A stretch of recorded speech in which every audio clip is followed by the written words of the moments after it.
What would make somebody trade a house for a parking spot? Why leave behind running water, a permanent address, or the comfort of a traditional home? According to the U.S. Census Bureau, nearly 40% more Americans report living primarily in boats, RVs, and vans than they did just a few years ago. For some, it's a response to the rising housing cost. For others, it's a deliberate choice, trading mortgages for mobility, avoiding rent, and following the seasons. At first, it might not make much sense, but I spent the last few years living alongside this community expecting to learn about van life. Instead, I found myself questioning something a little bit bigger. What if the American dream is changing? For much of post-war America, the dream followed a pretty familiar path: get a stable job, buy a home, build a career, retire. The purpose of work was to build a life, but somewhere along the way, it started to feel like life was being built around work.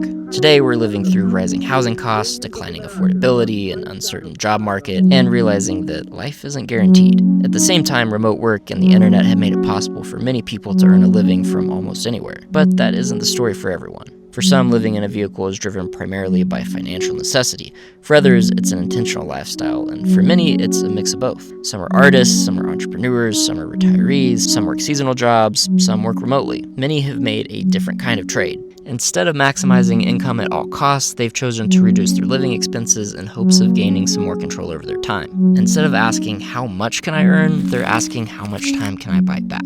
Because once your basic needs are met, what do you actually want to do with your life? It might seem like they've chosen a new way of life, but historically, humans have always been pretty mobile. The industrial work week and suburban lifestyle are pretty recent chapters in human history and not the entirety of it. Today's modern nomads aren't returning to the past, they're using modern technology to pursue values that have been important across many cultures throughout history: autonomy, community, curiosity, and the freedom to shape how they spend their days. Van life isn't the new American dream. It's one expression of a broader cultural shift. It is not a perfect solution, and to a lot of people, this probably looks like they're running away from responsibility. The modern dream also comes with new challenges. Greater freedom often means less job security, fewer guaranteed benefits, more responsibility for healthcare, retirement, and income that can fluctuate. So while this new dream may offer more autonomy, it often requires accepting more uncertainty. The people that I've met haven't all found the same answer. Some will eventually settle down, others may spend the rest of their lives on the road, but nearly all of them have led me to the same question. If time is the most valuable thing that we have, why do we spend so much of it waiting to start living? The American dream hasn't disappeared. Every generation helps redefine it in response to the world that it inherits. And maybe the real question isn't where we choose to live, it's what we believe a life is for.